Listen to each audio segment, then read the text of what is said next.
The quiet whisper of blame. It's stealing your future. Today, we're going to reclaim it, not by waiting for a miracle, but by becoming one. For too long, many of us have stood at the crossroads of our potential and our problems, pointing fingers at circumstances, at others, or even at God, quietly surrendering the very power given to us. We talk about dreams, about growth, about overcoming, but deep down, we treat these profound callings as mere hobbies, something we dabble in when it's convenient, when the mood strikes, or when the stars align. But what if the alignment isn't out there? What if it's an internal alignment, a fierce, unyielding commitment that declares, this is mine, this dream, this calling, this life, I own it. This isn't just about self-help, it's about spiritual stewardship. It's about recognizing that the gifts, the talents, the very breath in your lungs are a divine investment, and God expects a return. He expects you to take it personal, to fight for your future with the same intensity He fought for your salvation. This journey isn't for the faint of heart, but for those ready to transform their deepest desires into undeniable realities, not by chance, but by choice, by an unwavering personal vow. We often mistake passivity for patience and procrastination for prayer. We tell ourselves, God's timing is perfect, which is true, but sometimes God's perfect timing is waiting for us to take the first uncomfortable step. Think about it. How many times have you blamed the economy for your stagnant finances, or your upbringing for your current struggles, or even the church leadership for your lack of spiritual growth? These are the subtle, insidious narratives that disarm us, that rob us of the divine agency we've been given. They convince us that we are victims of circumstance, rather than vessels of change. But God, in His infinite wisdom, doesn't just give us a map. He gives us the legs to walk, the hands to build, and the spirit to endure. The truth is, your life, your future, your dreams, they are entirely your responsibility. Not in a burdensome way, but in an empowering, liberating sense. When you truly embrace this, when you stop waiting for someone to save you, and realize that the divine power to transform is already within you, that's when everything shifts. That's when you start to see not problems, but opportunities. If this message is stirring something in your soul, if you're ready to stop waiting and start owning, I invite you to join our growing community here. Leave a comment below with one area you're ready to take personal this week. Your transparency inspires us all, and your journey is a testament to God's transformative power. One of the most formidable obstacles we face on this path of personal ownership is the insidious trap of excuses. We construct elaborate mental fortresses of if-onlys and buts, believing these justifications protect us from failure when, in reality, they imprison us in stagnation. If only I had more time. If only I had more money. If only I had the right connections. These aren't just thoughts. They are self-imposed lies that whisper away your potential, convincing you that your limitations are external rather than internal. Consider the story of Sarah, a gifted artist who dreamed of using her talent to uplift her community. But she always said she needed the perfect studio, the perfect materials, the perfect inspiration. Years passed, her canvases remained blank, and her spirit grew heavy. One day, during a quiet moment of prayer, she felt a profound conviction. Her excuses were simply fear masquerading as practicality. She realized God had given her the gift, and it was her responsibility to cultivate it, regardless of external conditions. She started small, painting on scraps of wood in her cramped apartment, using whatever cheap paints she could afford. It was uncomfortable, far from ideal, but she took it personal. She committed to creating something every single day, no matter what. Slowly her skill blossomed, her confidence soared, and her art, born from humble beginnings and fierce dedication, began to truly impact lives, proving that God's power isn't limited by our perceived lack, but by our willingness to step beyond our comfort zones and destroy the excuses we cling to. Another powerful barrier to unlocking your divine potential is the sting of criticism, and the paralyzing fear of failure. We dread the judgment of others, and often, the harshest critic resides within our own minds. This fear can keep us from even attempting the very things God has called us to do. But here's a surprising revelation. Criticism, whether external or internal, can be transformed into the most potent fuel for your growth. It's not an attack, it's an invitation to refine, to strengthen, to prove. Think of it like a spiritual forge. The heat of criticism, the hammer blows of setbacks. These are not meant to break you, but to shape you into something stronger, more resilient, more aligned with your divine purpose. When David, a young entrepreneur, poured his heart and soul into launching a community outreach program, he faced relentless skepticism and outright ridicule from some established figures. They called his ideas naive, impractical, even foolish. His first few attempts stumbled, and the whispers of doubt grew loud. He could have quit, retreated, and blamed the haters. But David took it personal.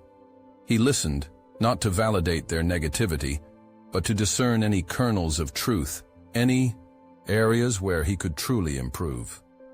He used the criticism as a checklist for what not to do, and the setbacks as rigorous training. He went back to the drawing board, refined his approach, and prayed with renewed fervor, seeing each obstacle as a test of his resolve, a chance to prove not to others, but to himself and to God that he was committed. The program eventually flourished, a testament to the power of turning perceived weakness into undeniable strength. This brings us to a crucial spiritual turning point, understanding that taking it personal is not an act of self-reliance, but an act of profound faith. It's recognizing that God has entrusted you with a unique set of talents and a divine calling, and your diligent stewardship of these gifts is a form of worship. It's the realization that while grace is freely given, effort is divinely expected. Consider the parable of the talents in Matthew 25. The master entrusted his servants with different amounts of money, not for them to simply hold on to, but to invest and grow. The servant who buried his talent, fearing loss, was condemned not for failing to gain, but for failing to try, for failing to take personal responsibility for what he had been given. This isn't a story about earning salvation. It's about actively engaging with the blessings and opportunities God places in our lives. It's about cultivating an inner transformation where you shift from a mindset of passive waiting to one of active partnership with the Creator. You begin to understand that biblical concepts like faith without works is dead, James 2:26, aren't about earning God's favor, but about demonstrating your trust in His provision through your diligent action, your commitment, your discipline, your refusal to quit. These are not just personal traits. They are living prayers, a testament to your belief that God has equipped you for every good work. This shift in perspective transforms the entire landscape of your life. You no longer see challenges as roadblocks designed to stop you, but as divine currents designed to strengthen you, to guide you, and to reveal your true potential.